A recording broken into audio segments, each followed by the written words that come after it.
Vamos tratar sobre dengue. Eu Vamos lá. sei que o assunto é chato, repetitivo, mas os casos se repetem num volume tal que exige que a gente insista com a população, ao mesmo tempo em que cobre do poder público providências, para a gente não deixar esses casos se avolumarem tanto assim. Por isso é que está à nossa disposição a Lucélia Schiavetto, enfermeira da Vigilância Epidemiológica. Lucélio, bom dia, muito obrigado por nos atender, tudo bem? Bom dia, tudo bem? O que você pode nos contar sobre a situação da dengue no município de Matão, por favor? Na verdade, a gente tem tido um aumento de casos aí. Na verdade, era para a gente ter tido uma parada, né? Uhum. Normalmente, a hora que para as chuvas aí, em julho, agosto, dá uma diminuída, chega a parar e a gente retorna nesse período de chuvas agora em janeiro, né? Esse ano foi um ano atípico, a gente não parou com a dengue. A gente teve casos de dengue durante todo o ano, né, de 2024. E teve um aumento aí no final já de novembro, começo de dezembro, já teve um aumento do número de casos, antecipando o que a gente espera normalmente para janeiro, fevereiro, né? E o final do ano aí, dezembro, as 2 últimas semanas foi bem intensa, com bastante número de internados, né? Paciente bem debilitado por conta de que a gente tem outras cepas de dengue circulando, né? Normalmente em Matão sempre circulou o DEM1, né, que a gente chama, que é a dengue 1, e esse ano a gente teve circulação da DEM 2. Isso teve o agravamento dos quadros, né, os quadros mais intensos de sintoma, mais número de internados. No ano de 2023 a gente não teve nenhum óbito, e em 2024 a gente já teve 8 óbitos. Então, assim, são números que deixam a gente preocupado. E essa antecipação, né, antecipação ou não parada da dengue, que não deu essa pausa aí, que normalmente acontece mais para o final do ano, também nos deixa preocupado para 2025. Ou seja, nós temos um cenário diferente, inclusive para vocês, é uma situação ininterrupta. Sim, interrupta, a gente não teve, porque a gente falava que dengue era sazonal, né? Sazonal era janeiro, fevereiro, que eram os períodos da chuva, e até abril, maio, né? A hora que entrava o frio e a seca, isso normalmente parava, por isso que a gente chamava ela de sazonal, que tinha esse período específico. Esse ano foi muito atípico e não teve período específico, foi o ano todo, né? E isso traz uma preocupação ainda maior para esse mês de janeiro e para fevereiro também. Com certeza, os casos vão ser muito maiores, porque se não teve a interrupção, significa que o vírus está circulando. E aí a gente já percebeu isso. Na semana entre Natal e Ano Novo, a gente teve mais de 8 internados. Puxa vida. E existe alguma prevenção? Claro que cada um cuidando do seu quadrado é a melhor prevenção. Mas vocês pretendem fazer algum tipo de trabalho diferenciado para esses meses de janeiro e fevereiro, por conta dessa situação diferenciada também? Sim, os vetores já estão fazendo, né? A gente, na verdade, não parou. Fizemos mutirão o ano todo, o ano passado, né? E isso não vai parar. A gente já inicia 2025 com essa questão. Só que a gente também tem percebido que a gente precisa atuar em outros níveis de prevenção, né? E uma que a gente tem falado muito para os pacientes é a questão de uso de repelente, né? Já que a gente não consegue eliminar o mosquito, que a gente use repelente na tentativa de evitar esse contato do mosquito, né, com a gente. Então, o uso do repelente aí vai ser muito importante, lógico que além de cuidar do nosso quintal, né? Nosso espaço aí, não só do nosso quintal, mas de todo o redor que a gente convive, né? E vive, seja no trabalho, seja em casa, porque às vezes a gente é contaminada no trabalho também, né? Cuida da casa, mas às vezes não cuida do trabalho. Então, a gente precisa cuidar de todos os espaços que a gente esteja. Nós podemos dizer que os sintomas agora são mais fortes e mais duradouros ou não? Sim, sim, os sintomas têm vindo mais intensos, né? Eu acho que por conta dessa nova cepa que está circulando. E então tem tido sintomas, os mesmos sintomas, mas assim com uma intensidade um pouco maior, né? Então é muita dor no corpo, o vômito que muitas vezes não para, então a pessoa desidrata muito rápido, o que tem levado muito à internação. Então, assim, precisa ficar muito atento aos sinais e sintomas da dengue, porque às vezes ela começa branda, de um dia para o outro ela já agrava, e aí às vezes a pessoa fala assim, amanhã vai melhorar e amanhã já é tarde demais. Então a gente precisa ficar muito atento aos sintomas de dengue nesse período, né? Que a gente está percebendo uma gravidade maior dos casos. Então, a pessoa que começa com sintomas, né, se possível, já procurar a unidade mais próxima da casa dela. Todas as unidades têm teste para fazer de dengue. Independente do teste, a gente faz hemograma para acompanhar não só a plaqueta, né, que todo mundo fica ligado na plaqueta, mas não só a plaqueta, a gente olha principalmente hematócrito, porque se o hematócrito está aumentando, existe uma hemoconcentração, que isso também é uma gravidade importante no quadro de dengue, então é importante que faça o hemograma e faça esse acompanhamento na unidade. E aí, dependendo do caso, claro, a unidade vai encaminhar para o pronto-socorro. E até a importância das pessoas procurarem a unidade, de informarem sobre os casos de dengue, para vocês terem realmente um parâmetro mais próximo da realidade, né? Sim, sim. E lógico que quando a gente faz a notificação na unidade de saúde, vetores já entra em ação e vai fazer um rastreio naquele quarteirão onde a gente fez a notificação. Apesar que a gente está tendo muita notificação, a gente não consegue fazer esse rastreio imediatamente, mas assim que a gente faz a notificação, essa notificação já vai para os vetores, para eles saberem onde é que estão os casos e estão circulando, né, para eles fazerem a atuação imediatamente naquele local. Luciane, bom dia. Bom dia. Bom dia. Há pouco aqui, nós confundimos os números todos, porque o período considerado para efeito de levantamento de números de casos, no caso, ele acho que não deve obedecer exatamente o calendário anual, aí, que começa a partir do dia 1º, então vamos de números novos a partir de agora. Como é que vocês contabilizam a partir de agora os últimos X meses, ou a temporada do verão? Como esses números serão dispostos aí dentro de qual período para efeito de estatística, vamos dizer assim? Existe alguma norma? A gente acompanha o ano calendário mesmo, né? Então fechou dia 31. Fechou dia 31, a gente teve um levantamento, a gente teve 9.020, se eu não me engano, notificações durante o ano de 2024. Só para ter um parâmetro assim, a gente também recebeu do Estado, né? Só para vocês entenderem o que foi, porque isso não é uma realidade de Matão, né? O Estado, ano passado, teve 6 mil notificações, né? 6 milhões de notificações no Estado de São Paulo. Sim. Esse ano foi para 52 mil notificações. Ou seja, um número 10 vezes maior, né? Milhões, então. Milhões, de notificação. 52 então, assim, milhões? A população de São Paulo e Grande São Paulo quase inteira. Metade, então quase a metade da população paulista. A gente teve muita notificação. E assim, o óbito também. Se a gente pegar os óbitos de 2023 para 2024, que eles fizeram parâmetros, também assim, é um número assim, de ter quadriplicado o número de óbitos. Então não foi uma realidade, né, exclusiva aqui do nosso município. Foi uma realidade para todo o estado de São Paulo e para o Brasil também. A gente teve casos de dengue assim, aumentaram em todo o nosso país. O número de mortos, né, nesse período aí no estado, você tem também, não? Eu tenho, mas eu não estou com o dado aqui. Depois, se vocês precisarem, eu te mando. Tá. Bom, destes, 8, pelo menos, eram de Matão, né? Com os casos. Sim. Mas só para a gente ver, em 2023 a gente não teve nenhum em Matão. Quer dizer, nós tivemos aí, não é nenhum aumento, né? É muito sério. Um número muito sério aí de 8 óbitos no município no ano de 2024. Uhum. Vocês que estão no atendimento aí do problema instalado, vamos dizer assim, seja de um caso suspeito ou então dos casos confirmados. Antes disso, existe a parte preventiva, que é muito mais uma função da vigilância sanitária. Pelo que você acompanha no setor teu, né, ou seja, de tratar as pessoas a partir do caso verificado, você acha que a vigilância sanitária tem feito um trabalho bom aqui em Matão?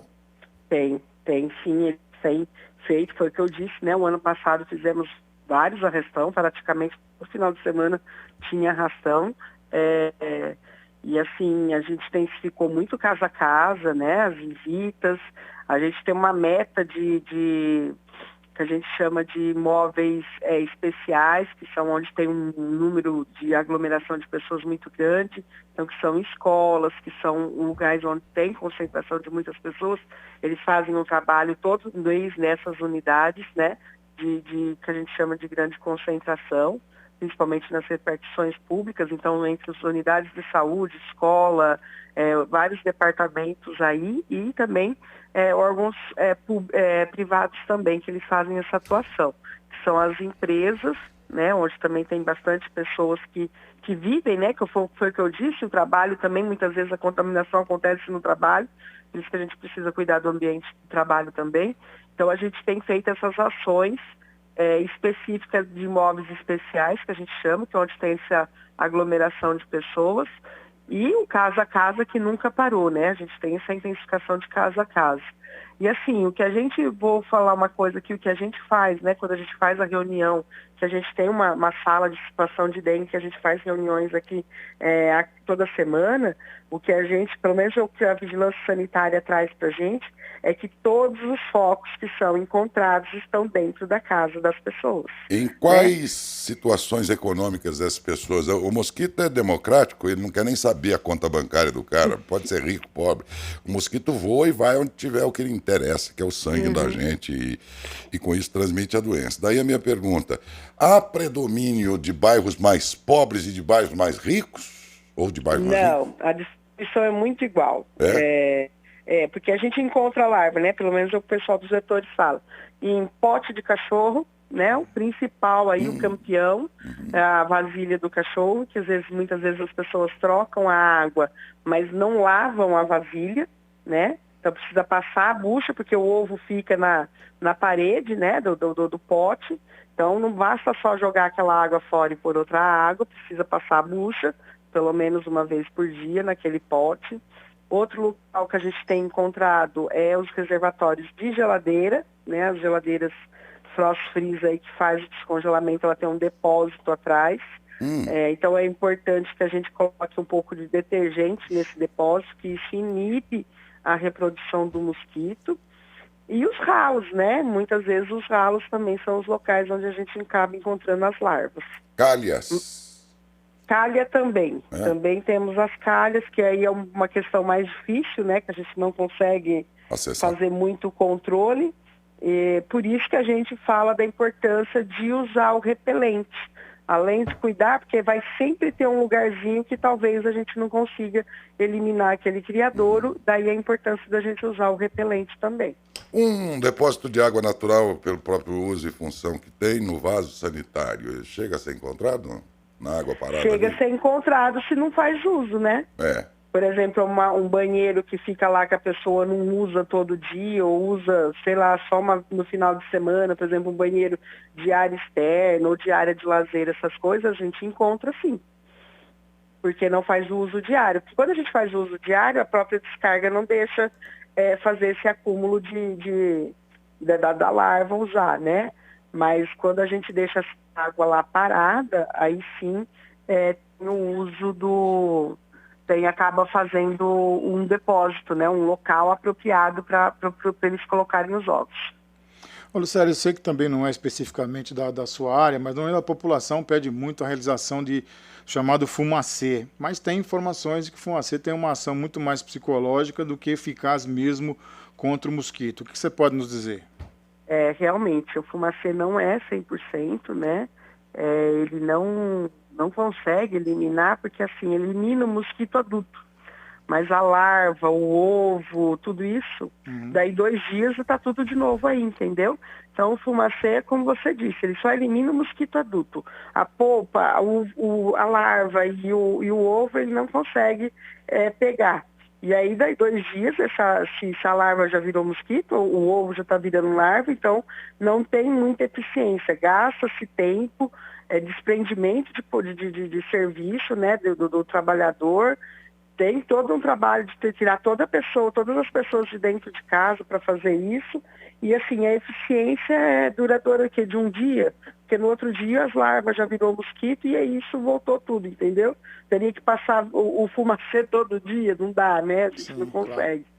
Então é uma coisa que não tem muita eficiência na questão do combate. Passou o fumacê hoje, vou ficar sossegada que agora não vem mosquito.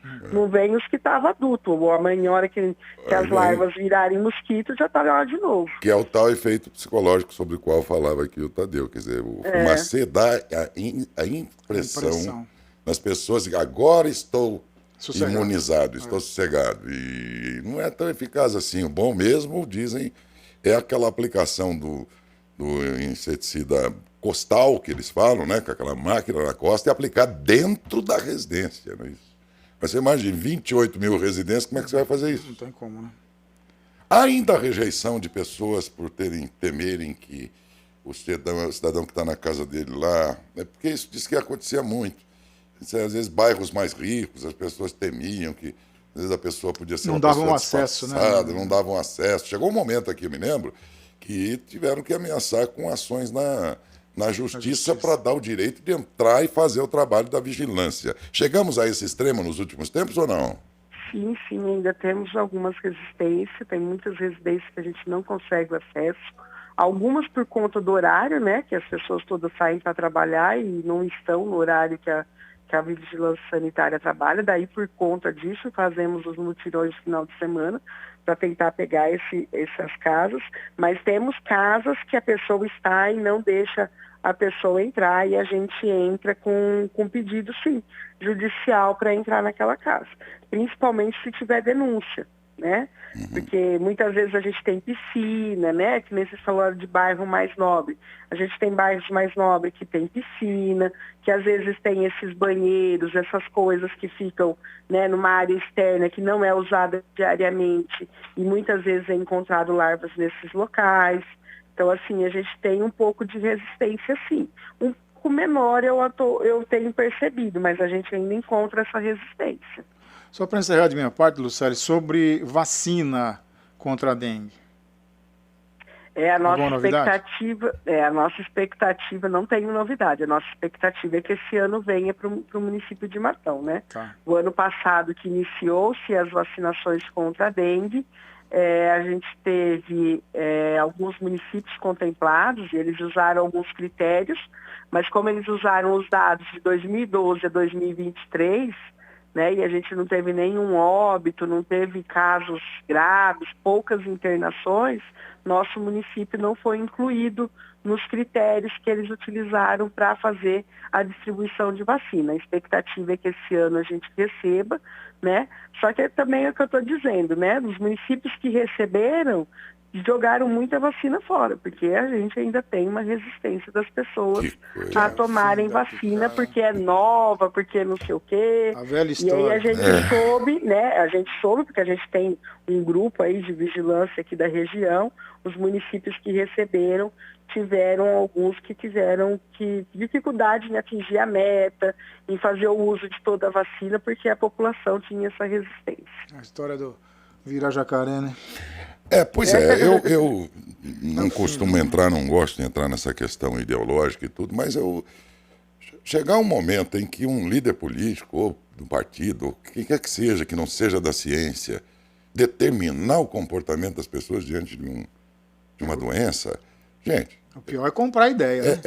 É o mesmo que você entrar na internet lá, buscar um influencer que não sabe nada daquilo que você se interessa, você sabe que ele não sabe nada, e ir pela cabeça dele. Balizar sua atuação. Nós estamos num tempo em que a sociedade é que diz pra gente o que você tem que fazer.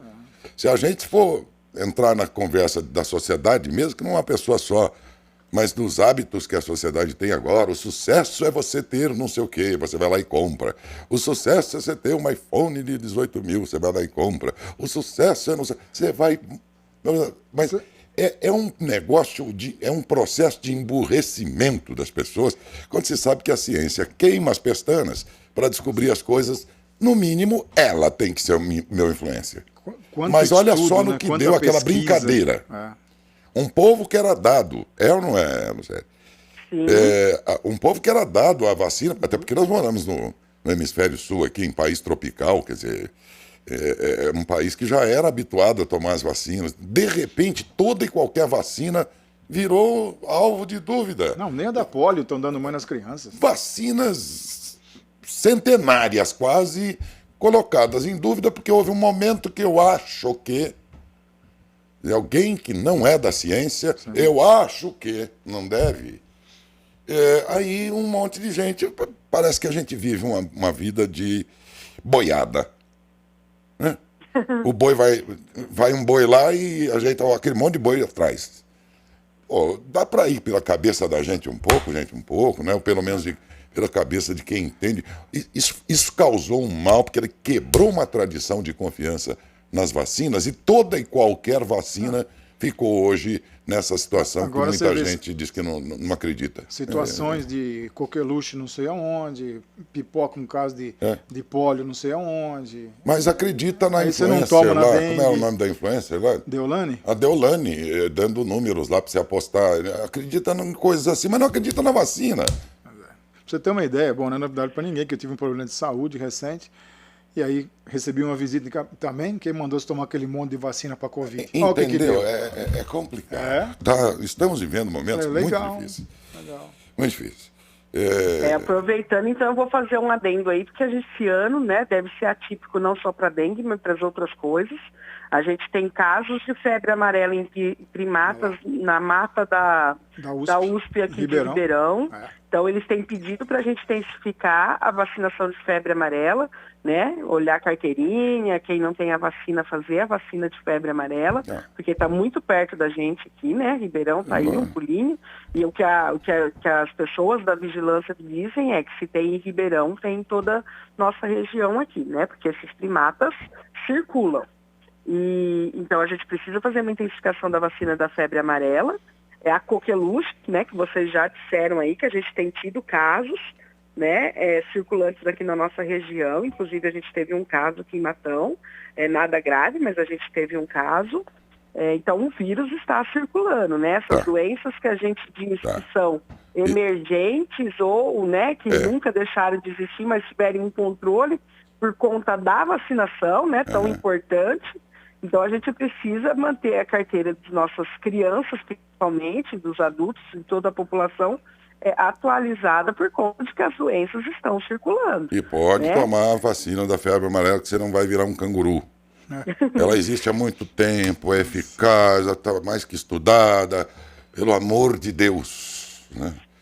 Porque é perigoso vir uma influencer dizer, olha, é bom para febre amarela, leva você fazer um chazinho de cocô de galinha. Aí o cara faz, toma um copão bem grande todas as manhãs e tal, mas não toma a vacina que a ciência produziu. Gente, eu consigo entender que na pandemia fomos todos tomados por uma situação desesperadora. E aí há pessoas com dificuldade de adaptação, ou sei lá, em acreditar e tal. Tá, vamos respeitar aquele momento. E até quem não acreditou na vacina e tudo, eu acho que aquele momento foi um momento um pouco mais delicado, né? Mas daí colocar em dúvida toda vacina. Vacinas que são centenárias quase. Não, e a Lucélia pode corroborar o nome que eu estou dizendo. Nós tínhamos uma cobertura vacinal em Matão acima de 80%, 85%, 90%. Ah, você está falando da poliomielite. Não, estou falando de geral. 90% geral. das crianças eram vacinadas. Agora a mãe não leva a criança para... Desculpa o que eu vou falar. Para o filho não ficar aleijado. Desculpa a expressão, mas é para ser mais facilmente entendido. A mãe não leva para vacinar. A vacina contra a gripe. O idoso não buscou a vacina, cara. Que ponto nós chegamos? E a gripe aviária está de volta, viu? Olha lá, a gripe aviária de volta. A gripe de volta. Já tinha tem casos aí. Antes dessa história da vacina de Covid, já tinha um movimento na internet que as pessoas vinham sendo contra a vacina, né? Então, já tinha um grupo de influencers que vinham falando para os pais não vacinarem os filhos e Olha etc. Olha que ponto nós chegamos. Essa questão da Covid, ela foi só assim, o ápice para as pessoas realmente olharem e falar assim, não vou, entendeu? Mas já tinha esse movimento que era cabeceado por influencers que normalmente não fazem parte da área. Eu repito que a vacina da Covid veio dentro de um regime de urgência e foi feita num tempo muito curto. Isso pode suscitar dúvidas, não foi meu caso, mas eu entendo e respeito que cada um reagiu àquele desespero de urgência de alguma maneira. Teve quem tomou o remédio tal, teve quem... Tá, até aí dá para entender, dada a urgência e o pânico que se instalou, né?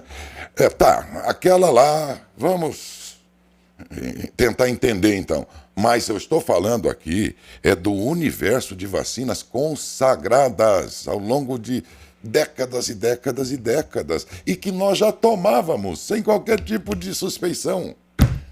De repente, você criou um pânico em torno do que seja uma vacina por conta de um momento e fez de todas ineficazes. Exato. É um absurdo isso. E prosperou isso. O perigo do nosso país é que nós temos o povo que mais usa redes sociais no mundo, e redes sociais prospera cada barbaridade a despeito de ter coisa boa, e ao mesmo tempo nós somos o primeiro país do mundo agora, segundo, aliás, mais sem noção da própria realidade. Pesquisa mundial séria. Só perdemos para a África do Sul. Nós éramos o 8º em 2022. Na última feita, que foi 2023, nós passamos a segundo mais sem noção da própria realidade. Quando você pega, e se for verdade, eu acredito, um povo com o segundo povo mais sem noção da própria realidade e dá a ele um troço chamado internet. E ele é o que mais usa no mundo. Olha a bomba que isso significa. O problema maior, eu acredito que seja assim, porque eu venho da internet, né? Eu sou formada em gestão de mídias, etc. Hoje, as pessoas elas não procuram quem sabe do que está falando, e sim quem fala mais bonito. Então, o que é bonitinho. Exatamente, bonitinho, não importa se você é especialista na sua área. Se tiver uma criança de 10 anos que fala mais bonitinho, as pessoas dão ouvido para essa criança e não se importam com você. É o mesmo um burro que um bom professor, como dizia na música Carlos Gardel, mas que o Raul Seixas também gravou, Cambalache. Ouçam Cambalache, do Carlos Gardel, um tango dele que o Raul Seixas também gravou, veja a letra, lá está. É o mesmo um burro que um bom professor. Qualquer um é senhor e qualquer um é ladrão. Vai dizendo tudo o que nós estamos vendo. Desculpe, Lucélia, mas era preciso dizer isso, né? Eu acho que a imprensa ela tem a obrigação não de fazer com que aquilo que eu estou falando aqui, que nós estamos falando, seja a verdade verdadeira, mais definitiva, mas provocar o sujeito para raciocinar um pouco, refletir um pouco. Depois você pode até desgordar. Mas nós temos a obrigação de provocar sua crítica, porque senão não foi feito um programa, pô. Ficar falando aqui de amenidades o tempo todo não vai ter graça, não acrescenta nada na vida da pessoa. Então, uma reflexão dessa provoca o sujeito, ele passa a pensar. Ele vai me xingar, dizer, esse cara está falando besteira. Não tem problema, eu quero mesmo a tua reação. Você tem que reagir ao assunto e passar a pensar nele. Que é isso que importa, ainda que a sua opinião seja diferente. Mas é um absurdo, Lucélia, ver você como via a Taninha antes de falecer. A Taninha já lutava aqui. Ela vinha no programa 2, 3 vezes por semana para levar, mamãe, leva a tua filha para tomar a vacina, não sei do quê. Implorando, porque a vacina estava no posto e ia estragar. E realizam mutirões, né, de vacinação, e o pessoal não comparece no mutirão também. Lucélia. Oi. Você ia dizer? Não, o que eu quero dizer, assim, de tudo que vocês disseram, tem muita razão, né? Existe uma questão de movimento antivacina, da questão naturalista, que não vai inocular um micro-organismo na criança, essas mães naturalistas que veio com esse movimento antivacina, e eu acho que aí tem toda essa questão que veio junto com o Covid, então isso tudo tem colaborado para essa diminuição na nossa cobertura. E como ele disse, nossa cobertura girava em torno de 95%, tinha vacina que a gente atendia 100% de cobertura, né? E de 2017, 2018, com esses movimentos começou a diminuir. Com o Covid, eu acho que piorou, e hoje a gente tem uma cobertura aí de 60% a 70% de todas as vacinas, de um modo geral, que eu estou dizendo, né? Então, assim, é um número muito preocupante.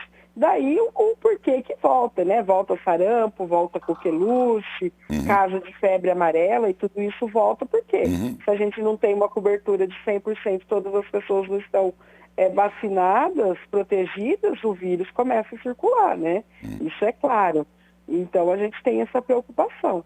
E como você disse, a gente faz o apelo de, né, não digo toda semana, mas sempre que a gente tem a oportunidade de falar de vacina, a gente faz o apelo para a mãe deixar a carteirinha em ordem, faz parceria com a educação para a hora da matrícula fazer ter a carteirinha em ordem para fazer a matrícula, mas são movimentos que a gente precisa ficar intensificando para a gente chegar numa cobertura de 70%, a gente não consegue mais chegar numa cobertura de 90%, que é o ideal, né, de 90% a 95%. Né? Obrigado, viu, Lucélio, pela participação mais uma vez.